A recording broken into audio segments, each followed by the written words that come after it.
Well, good afternoon. It is your Pratt Pack. I wanted to take time to put this up on my YouTube channel today to make it available for the family of Coach Bobby Dawson on a special day to pay tribute to his life.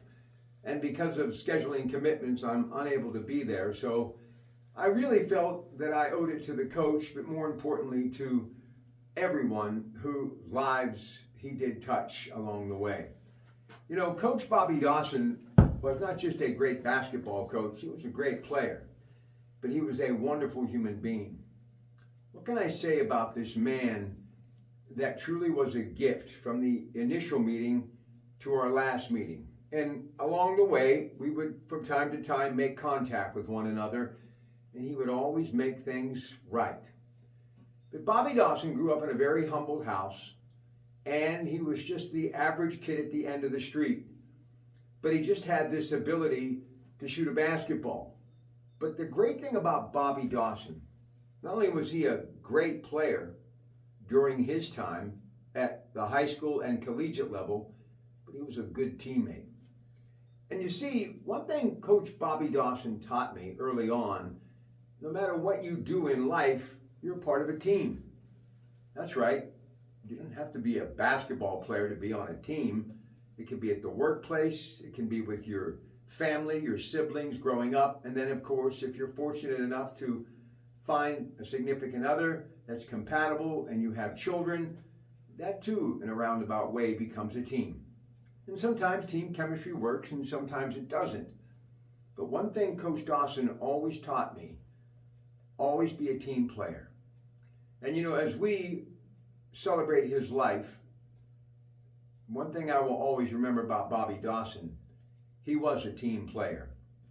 I mean, here was a guy that not only was a good student, he was a good child to that family that he was blessed to be born into, but he became a role player and a good teammate at the college level.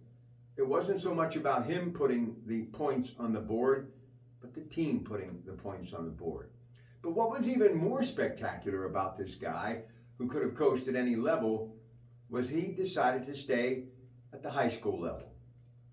And you know, every time that I get an opportunity to go to Eastern Ohio, somehow, some way, I always find myself in Wellsville, down along the mighty Ohio River, in that quaint little community. And I can't tell you how many times that I have driven by the home that Bobby Dawson resided in for a short time during his incredible career. And many of those incredible years were spent in Wellsville. You know, we in Western Pennsylvania have certain places that we call basketball schools and communities. Midland Avenue, of course, those courts, many summer nights, lots of great players who played there. People like Stormin' Norman, that's right, he played there as well. Norm Van Leer, along with others. Simi Hill, 1965, arguably the greatest basketball team in the history of Pennsylvania, who beat Stilton Highspire to win the state championship. And then in the other direction, 1967, Ambridge with Mr. Wysick and company. That too, arguably one of the best.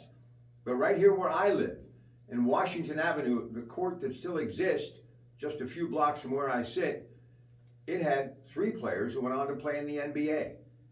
Mickey Davis, Brad Davis, and Billy Zoff. That's right. So, seen a little bit of basketball in my life, but make no mistake about it, the reason Wellsville, considered by many that basketball capital of Ohio for so many years, is because of what Coach Bobby Dawson did. Look, I know many of his players, and of course I've heard all the stories, and the one thing that always, those that you're talking about, the coach, it always gets back to the team concept. Team, no I in team. Let's play like a team. We had a great team. Remember our team. And what he did there was amazing. But you see, instead of taking that, which he could have, and gone on to Division I or maybe even the professional level, Bobby Dawson decided to stay the course. And he ended up reinventing himself in his beloved East Liverpool. Such a short time there. And I must tell you, it was really tough to take when he decided to You know what? I'm going to get into that other thing that is important: family, life. Because Bobby Dawson took so much time to be the great coach, the great team player that he was on the court and off the court as a player and coach. And I'm sure he, like many, got to that point where he realized that nobody beats Father Time, and I better start making more time for my family. And he did just that and walked away from the game that he loved. Got East Liverpool a sectional title, something they hadn't seen in generations. And one of the most significant times in my life that I truly believe changed my life forever was that bus ride back from that sectional title. And what many were celebrating and just thinking about this historic moment, because there was just me and Coach side by side, shoulder to shoulder, and him bending my ear, but in a good way. Not talking about the game, but where I was in my life and where my life was heading. And yes, going through ups and downs as everyone does in life, that my life was about ready to take a complete turn for the better. And skyrocket I did in my career. And it's amazing when I think about that time in the late 80s and that bus ride, it truly was a ride that when I stepped off of that bus, I was not the same person that stepped on that bus. And my career would just accelerate. Now, I don't know if it was the confidence, the conversation. I don't know if it was that one moment in time. I don't know anything other than I felt like a member of the team of Bobby Dawson. And I thought to myself years later, whenever he would go through my stream of consciousness, usually looking at a basketball, watching basketball, talking basketball on my sports show on KDKA, he somehow would always enter in my mind. And I would say, that was the time that my life changed forever in the most positive way possible. I began to become a father, have my beautiful children, and yeah, the career exceeded any of my expectations. And it took me to places that I never thought I would ever be a part of. And I really believe a lot of that had to really come from that conversation in my time with Bobby Dawson. Now, what kind of coach was he? He was competitive. He was fiery. He was laser focused. It could have been the first game, the last game, they were in some sort of contention or not. Man, this guy was all in. And if you were an official during a game with Bobby Dawson, you knew he was there because he never let you forget it. You know, we use this phrase quite a bit in the sports world, give the fans their money's worth. I can tell you positively, when that field house, that historic Potter field house, was stacked to the rafters with fans, and it was always with Bobby Dawson, he gave his fans a show of what basketball savvy sense, the X and O's, the brick and mortar, the foundation and blueprint of what the game was always meant to be. And man, when he would loosen that tie at the end of the game, you knew he had given it everything he could. But you know what always amazed me about Bobby Dawson? When the accolades could have come raining down on him, buckets of bouquets every single time he coached, it always came back to the players. And when things didn't work out, he would always talk about how he could have coached better. I don't know if I've ever met a more humble man. And I say that for many reasons, because he would always ask you, how are you? How's your family? What are you up to? I'm so proud of you. You know, he was fiery on the hardwood, but he had a soft heart. And he was a guy that always just made you feel welcome and comfortable. And I truly wish my schedule would have been different to where I could have made it to this incredible event. But it's the magic of social media and my YouTube channel giving me the opportunity to do things like this. And to me, that's the greatest gift of communication. Just like that bus ride with Bobby Dawson so many years ago. That great gift of being able to communicate. And no one did it better than Bobby Dawson. You know what's really ironic about Coach Dawson and how humble he was? I knew him all those years, and obviously in and out of my life for decades after. But it took his death for me to realize how great of a basketball player he was. A tactician, amazing. especially what he did at the collegiate level. He was never one to pat himself on the back. He was never one to say, well, when I played or back in the day. Bobby Dawson was relevant. He lived in the moment.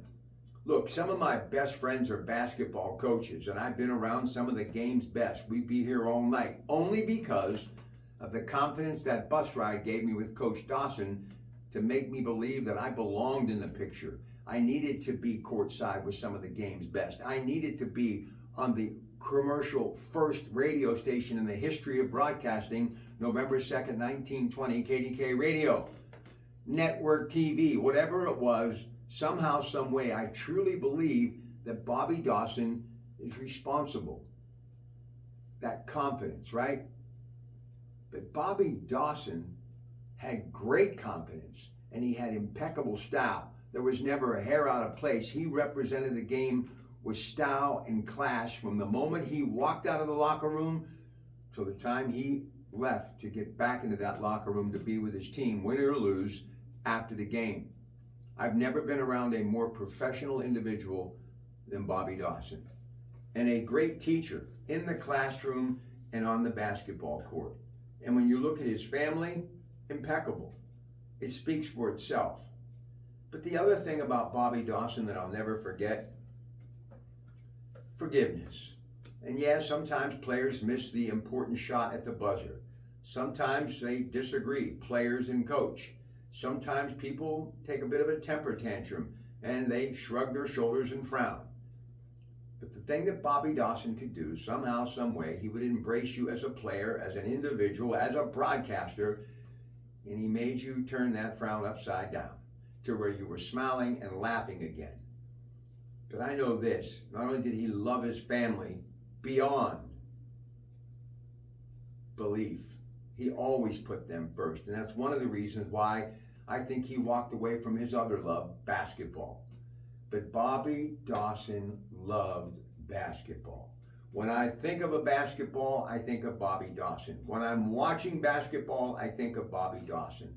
And any time that it's playoff time in basketball at any level, the big tournament, the push for the big professional final in the summertime, or from the snow and the frozen tundra of winter here in the tri-state to the first signs of spring and the birds chirping, and yes, people going to those state capitals to play for that state championship, I think of Bobby Dawson. Sometimes I wish I would have saved so much in the way of a scrapbook of some sort, pictures, audio, video we didn't have back then. If we had the smartphone that we have now, I could have just captured so many moments that I could have referred to with Coach Dawson. But one thing about the mind, it can capture things that you keep with you and locked up in your subconscious. And every once in a while, when you need something to uplift you, you can call upon it. And I can say this, my life has been grand since that sectional championship. Not perfect, but really exceptional. My children are all healthy and happy. I've never felt better. I think my career, maybe I'm doing the best work ever. But I know this, when I needed Bobby Dawson here or wherever I was going through a tough time, I just simply used to wake up the echoes. And I would remember him talking to me and how he would whisper when he wanted to make a point. And that's where I knew he cared about me, because Bobby Dawson is still whispering to me now. Even though he is no longer with us and you are celebrating his life, I celebrate Bobby Dawson all the time. You know, I've been very fortunate to do a lot of incredible things in my life. Very blessed. But that time that I spent in Eastern Ohio, truly some of the best years of my life. And I don't know why. Sometimes I even question why. But as soon as I start to wonder why, I accept the fact that I truly know why. Because people in that part of the tri-state were like family to me when I needed family. And there are so many people that I call friend down there. That's another reason why I understand why it was so special and why it still is today. Whenever I cross that border from Midland, Pennsylvania, and roll into the east end of East Liverpool, Ohio, it's kind of like Dorothy from The Wizard of Oz. Click your heels 3 times and say, there's no place like home. Well, home's a little emptier now without Bobby Dawson, and even though we weren't around each other for many years, I always knew he was out there. And I still believe he is still with me and will always be with me. So enjoy this moment and celebrate his life, and know this: if I could have been there, I would be there. And know this, it's the reason why I took time today to do this, because I want you to understand, if you're celebrating his life at this special event, you must have been pretty important to him. And for that, consider yourself very lucky. I'll miss you, Coach, but I will never forget you. Enjoy, and remember, truly one of the most amazing men that I've ever met, Coach Bobby Dawson. It's your Pratt Pack. Rest well, Coach.